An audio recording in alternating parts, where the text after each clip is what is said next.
सीमा ने गेट खोलते ही आंगन की जो हालत देखी, मानो कह रही हो, आपके जाने का मुझे बहुत दुख है। पिछले एक हफ्ते से सहेली की बेटी की शादी में गई थी। बचपन की सहेली की बेटी की शादी थी।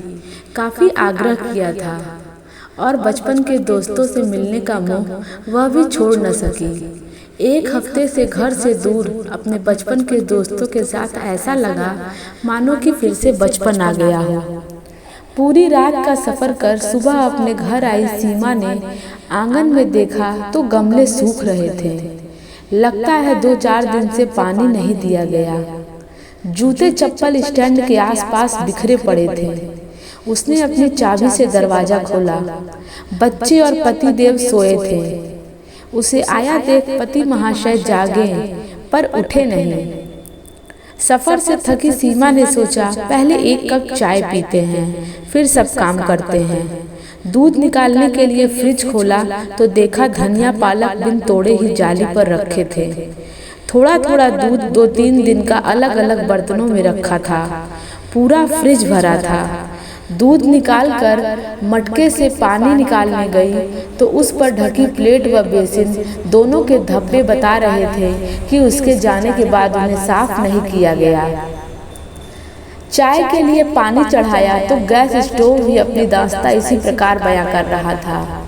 दीवार पर धब्बे ऐसे लग रहे थे मानो किसी बच्चे ने वहीं रंगोली सीखने की प्रैक्टिस की हो। चाय बनाने लगी तो पति देव की आवाज़ आई, मेरी भी चाय बना लेना। कितना फ़र्क है ना पत्नी के घर आने में और उसके जाने में।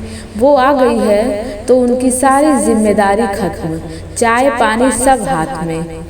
आज वह भी तो 12 घंटे का सफ़र करके आई है। चाय पीकर कपड़े वॉशिंग मशीन में डालने गई तो वह पहले से ही कपड़ों से भरी पड़ी थी। घर का कोना कोना उसकी अनुपस्थिति को बयां कर रहा था। जल्दी से सबके लिए नाश्ता खाना तैयार करने और घर की सफाई में कब 2 बज गए पता ही नहीं चला। भूख के साथ थकान भी महसूस हो रही थी। रात को ट्रेन में नींद भी कहाँ पूरी हो पाई। खाना खाकर 1-2 घंटे आराम करने का निश्चय करके वो खाना खाने बैठी ही थी कि गांव वाले चाचा जी का फ़ोन आया। कह रहे थे चाची को हॉस्पिटल दिखाने लाए थे, सुबह फ़ोन करना भूल गए थे, घर आ रहे हैं तो खाना वहीं खाएंगे। सीमा का मन एकदम खिन्न हो गया। उसने सोचा मुझसे तो अच्छी ऑफिस में काम करने वाली महिलाएं हैं, कम से कम लंच टाइम तो उनका होता है। खाना खाकर फिर रसोई की तैयारी में जुटी सीमा के दिमाग में कई तरह के सवाल जवाब चल रहे थे। इतना करने के बाद भी मैं कामकाजी नहीं कहलाती। कोई बच्चों से पति से पूछता है कि वह क्या करती है तो जवाब होता है कुछ नहीं, हाउसवाइफ है। सुबह सबसे पहले मैं उठती हूँ। पति देव सुबह 10 बजे जाते हैं, 6 बजे आते हैं, उनकी ड्यूटी खत्म।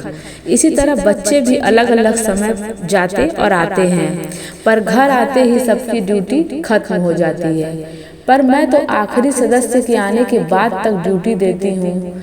क्यों मुझे और मेरे काम को कोई दर्जा नहीं? मुझे अब अपने काम को पहचान देनी चाहिए। मन में ऐसा ठाना, पर कोई उल्लेखनीय डिग्री भी तो नहीं है कि बाहर जाकर काम कर सकें। पर उसने सोचा कि उसके हाथ के बने खाने की सब तारीफ करते हैं।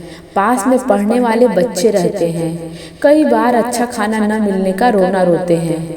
वह फौरन पड़ोस में उन बच्चों को कहने गई जो कई बार उससे मंथली खाना खाने का बोल चुके थे। अब सबसे पहले तो परिवार वालों की आदत सुधारनी होगी। इन लोगों के जाने के बाद 1 घंटा घर व्यवस्थित करने में लगता है। शाम को उसने अपना निर्णय सुनाया। कुछ विरोध हुआ, पर उसके दृढ़ निश्चय के आगे सबको हाँ करने ही पड़ी। शुरुआत 4 बच्चों के खाने से की। जहाँ चाह है वहाँ राह है। बच्चों के दोस्त, फिर उनके दोस्त, कारवां बढ़ने लगा। अब बढ़ता कार्यभार उठाना उसके अकेले के बस का नहीं था। न ही उसके छोटे से किचन में इतनी जगह थी। पास का ही एक फ्लैट किराए पर ले लिया और अपनी मदद के लिए सहायिकाएं लगाती गई। अब वह दूसरों को भी रोजगार देने लगी। सीमा पूरी लगन और मेहनत से काम कर रही थी और सफलता के दरवाजे खुल रहे थे। उसने अलग अलग टीम बनाई जो पापड़, अचार, आंवला कैंडी आदि बनाने वाले गृह उद्योग के रूप में कार्य करने लगी। पति और बच्चे आज गर्व से उसकी उपलब्धि बताते हैं। जब वह घर का सारा काम करती थी तब वह कामकाजी नहीं कहलाती थी, और आज उन्हीं कामों का सुपरविजन करती है तो कामकाजी है। सिर्फ पैसा कमाना कामकाजी की परिभाषा है। वो अक्सर सोचती कि परिवार की सेवा, समर्पण, त्याग कुछ भी नहीं। यह कैसी मानसिकता है? समाज की महिलाओं को दो श्रेणी में बांटा ही क्यों गया है? क्या घरेलू महिला कामकाजी नहीं होती, या फिर जो कामकाजी महिला होती है वह घरेलू नहीं होती? आपका क्या विचार है?